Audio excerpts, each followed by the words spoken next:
माबा मोनसे अनुष्ठान जोङो खालामबोदोंब्ला जोंबो खालामबोनो हायाखै बिथांमोनहा गोदान गोदान मा अनुष्ठान बानायदों जोङो जि एसे इरिगेसन बानायनो आरम्भ खालामदोंमोन बेनिफ्राय गोदानै मा इरिगेसन बिथांमोनहा बानायदों कृषकफोरनि थाखाय बिथांमोननि सिना ट्रेक्टर न'खर न'खर ट्रेक्टर होगोन होननानै बुंदोंमोन बिथांमोना दाखालि सोंनाय जादों एसेम्ब्लियाव जोंनि सासे एमसिएलए सोंदों जे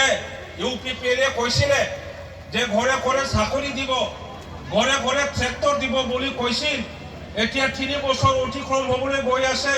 ইউপিপিএল চৰকাৰৰ দিনত আমাৰ বিটিসি অঞ্চলৰ ৰাইজে কিমান কোন ট্ৰেক্টৰ পালে উত্তৰটো আহিছে উত্তৰটো হে আমাৰ নেতাসকলে দিব নোৱাৰে তেখেতসকলে লিখিতভাৱে দি দিলে লিখিতভাৱে দিছে আমাৰ অফিচাৰ সকলে সেক্ৰেটাৰী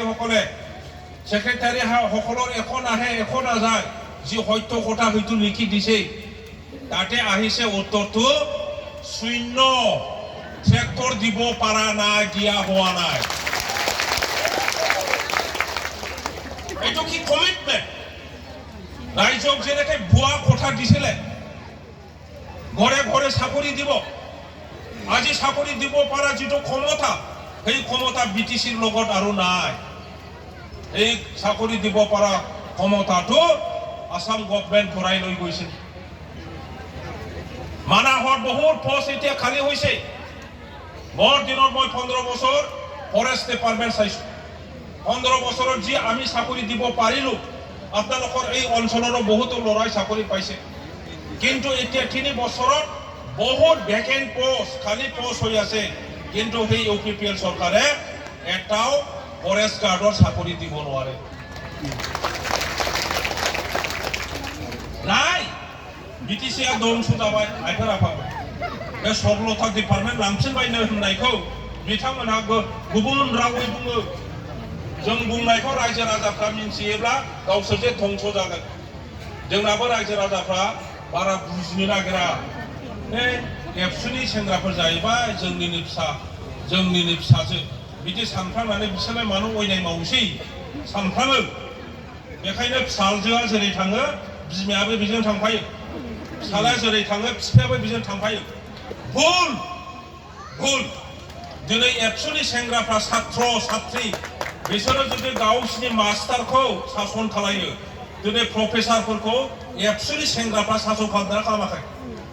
दिनै कलेजनि लेक्सारारफ्रा बे एबसुनि थेफा न'आव थायाब्लानो एबसु अफिसाव खेराम गेलेनानै थाग्राफ्रा जायखौ बुङो बेखौनो खोनासंनाङो प्रफेसारफ्रा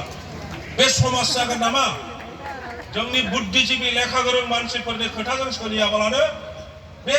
उन्दै एबसुनि सेंग्रा सिख्लाफोरनि दारै जुदि सोलियो बे समाजा जोबस्रांनो बारा गोलाव सम नांनाय नङा जों दङ दिनै राजनितिखौबो जों मिथिगौ समाज नीतिखौबो जों मिथिगौ रां नीतिखौबो जों मिथिगौ धर्म नीतिखौबो जों मिथिगौ गतिके जों बायदि व्यक्तियासो समाजनि राजनितिनि नेता जानो समायो नोंथांमोनहा साफ्रोमबो गार्जियान साफ्रोमबो बयसियाल बैसोआव गोरा जाजोबबाय नोंथांमोनहा मिथिगौ 40 बोसोरनि जीवननि अभिज्ञता नोंसिनाव दङ सोरनावबा 50 बोसोरनि अभिज्ञता दङ नैबाव फांसे बिफां दंमोन बेखौ दानफायनानै बावहाय स्कुल बानायनाय जादों नैबे दैया ओरैमोन गोदो हरैजोंसोमोन बहुत अभिज्ञता दङ बे अभिज्ञता गोनां मानसिफ्रा समाज सिबिनांगौ ना बे जोंनि गथ' कलेजाव फरायनाय सेंग्राफ्रा देश सालायनांगौ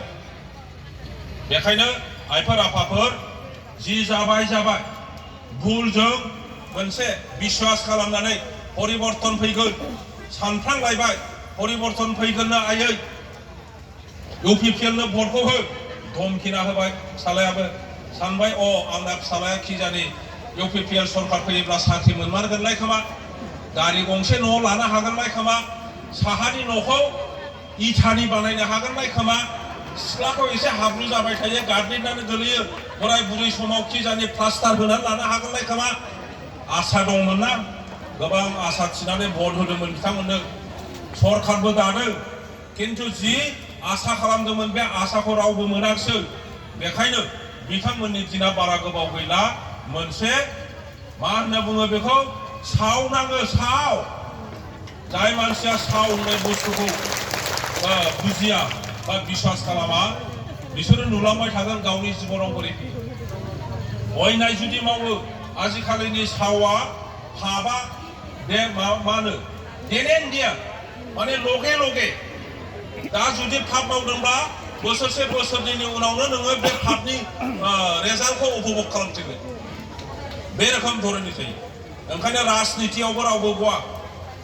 रावबो व्यक्तिगतनि जुदि सिन्था खालामग्रा जायो नेताफ्रा बे देशआव शान्ति फैया बयबो जाति गोष्ठीखौ लानो रोङाब्ला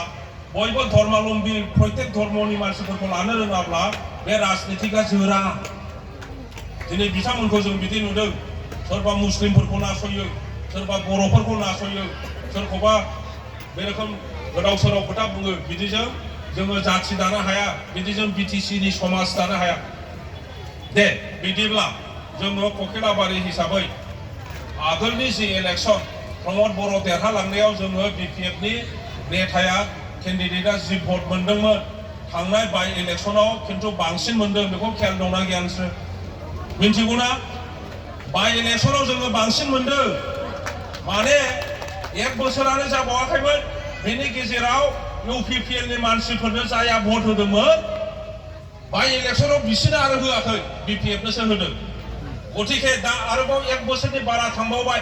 बाय इलेक्सन जानायनिफ्राय जोंनि समर्थकफ्रा जोंखौ समर्थन खालामग्राफ्रा आरो बांसिननानै दंखायो सिङाव दा नुजायाखैसो नुजानो बिसोरो एसे उसुबिदा मोनदों बे बिपिएफनि मिटिङाव थांमारोब्ला बिपिएफनि आर'नाइ गानहैयोब्ला गमामायैनो आंनो जुदि साख्रि होगाराब्ला आङो जुदि सेल्फ हेल्प ग्रुपनि 75,000खौ मोनगाराब्ला आङो जुदि अरुणोदय स्किमखौ मोनगाराब्ला आंनि न' मोनखानायखौ जुदि दानगारोब्ला नै बेबायदि सानदों खिन्थु बुं बिसोरखौ खुनु गिनो नाङा आंथ' बुङो दिनैबो बुंलांगोन आरो गोसोआव गोला बयखौबो बुं इउपिपिएलनाव बिराद फैसा दंना थाखाखौ जाजोब्बाय बिटिसिआव लामा बानायनायनि फैसा जाजोब्बाय दालां बानायनायनि फैसा जाजोब्बाय स्कुल कलेज बानायोमोन जोङो बोसोरफ्रामबो दा गंसेबो बानायाखै माने फैसाखौ जाजोब्बाय बिसोरनाव गासिबो फैसानि मालामाल जाजोब्बाय इलेक्सन फैयोब्ला फैसाजों नोंसोरखौ बायनो नागिरगोन आं नोंसोरनि फैसाखौ नाङा होननानै दा बुं फैसाखौ लाजोबथार फैसाखौ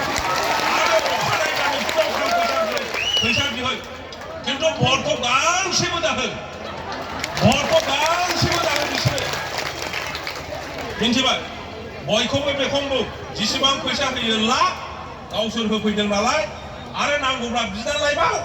खिन्थु भटखौ दाहो आं बेखिनिखौनो खावलायनानै आंनि बुंनायखौ फोजोबबाय